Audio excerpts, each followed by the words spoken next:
नमस्कार, आप सुन रहे हैं सूचना एवं प्रसारण मंत्रालय का साप्ताहिक पॉडकास्ट। आज का हमारा पॉडकास्ट आधारित है तुर्की और सीरिया में भारतीय सेना एवं एनडीआरएफ द्वारा चलाए गए ऑपरेशन दोस्त पर। तो आइए सुनते हैं इस जटिल ऑपरेशन की कहानी विस्तार से।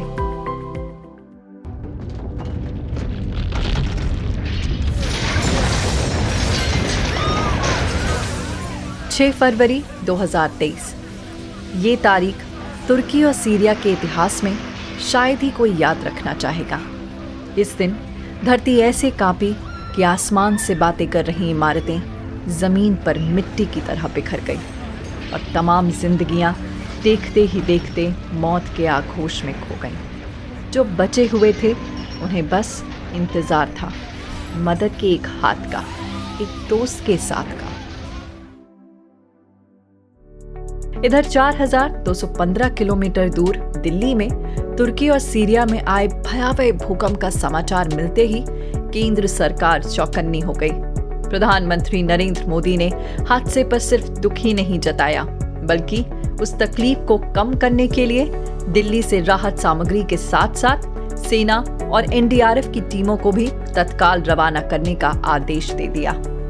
101 आपदा राहत कर्मी तत्काल जरूरी बचाव और रक्षा उपकरणों एवं डॉग स्क्वाड के साथ भारतीय वायुसेना के C-17 ग्लोबमास्टर विमान पर सवार होकर तुर्की के लिए रवाना हुए। वहीं दूसरी तरफ भारतीय सेना की मेडिकल कोर अपने साथ 30 बेड के अस्पताल के सेटअप और मेडिकल स्टाफ के साथ भी तुर्की पहुंची।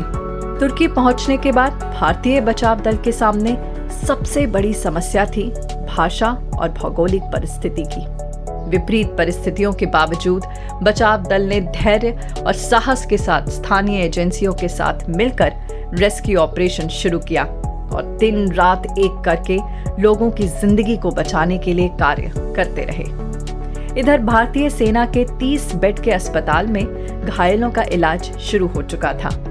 छोटे बच्चों से लेकर बुजुर्गों की बड़े ही प्यार से देखभाल की जा रही थी।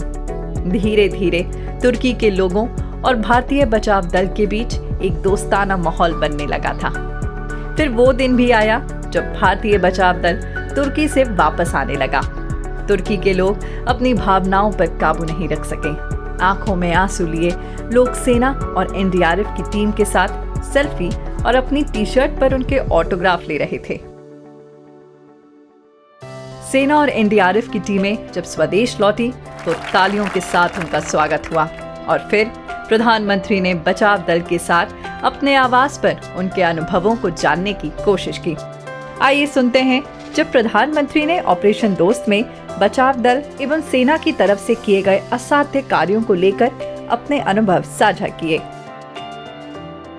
साथियों, ऑपरेशन दोस्त मानवता के प्रति भारत के समर्पण और संकट में फंसे देशों की मदद के लिए तत्काल खड़े होने के हमारे कमिटमेंट को भी दर्शाता है। दुनिया में कहीं भी आपदा हो, भारत फर्स्ट रिस्पॉन्डर के रूप में तैयार मिलता है। नेपाल का भूकंप हो, मालदीव में, श्रीलंका में संकट आए हो, भारत सबसे पहले मदद के लिए आ गया है। अब तो भारत की सेनाओं के साथ साथ एनडीआरएफ पर भी देश के अलावा दूसरे देशों का भरोसा बढ़ता जा रहा है। और अब सुनते हैं हमारे सेना, वायुसेना और एनडीआरएफ के अधिकारियों एवं कर्मियों के अनुभव, जिनकी बातें सुनकर आपका सीना भी गर्व से चौड़ा हो जाएगा। जब भी C-17 किसी दूसरे देश में उतरता है, लोगों के अंदर एक उत्साह होता है कि भारत आ गया है, भारत की फौजें आ गई हैं, अब मदद ज़रूर मिलेगी। देखिए, काम सब करते हैं, बट अगर कोई वो भी प्रधानमंत्री जैसा शख्स अगर आकर आपको प्रोत्साहित करे इस चीज़ के लिए, तो डेफिनेटली आप सबका मनोबल बढ़ता है और आप लोग हमेशा तैयार रहते हैं आगे से फिर से ये काम करने के लिए। एयरपोर्ट से हम वापस आ रहे थे तो हम सबके आंखों में आंसू थे कि हम वहाँ जो लोगों के साथ बॉन्ड बनाया उनसे जुदा हुए हैं, तो उनको छोड़ते हुए हमें दुख हो रहा था, क्योंकि हमें लग रहा था कि हमारे बहुत ही करीबी हैं। ये वसुदैव कुटुंबकम की भावना ही है जो भारत को पूरी दुनिया की मदद करने के लिए सदैव प्रेरित करती है। हमारी इसी भावना को आज सिर्फ तुर्की ही नहीं बल्कि पूरी दुनिया सलाम कर रही है। पॉडकास्ट के इस अंक में सिर्फ इतना ही। मिलते हैं अगले हफ्ते एक नए विषय के साथ। तब तक के लिए नमस्कार।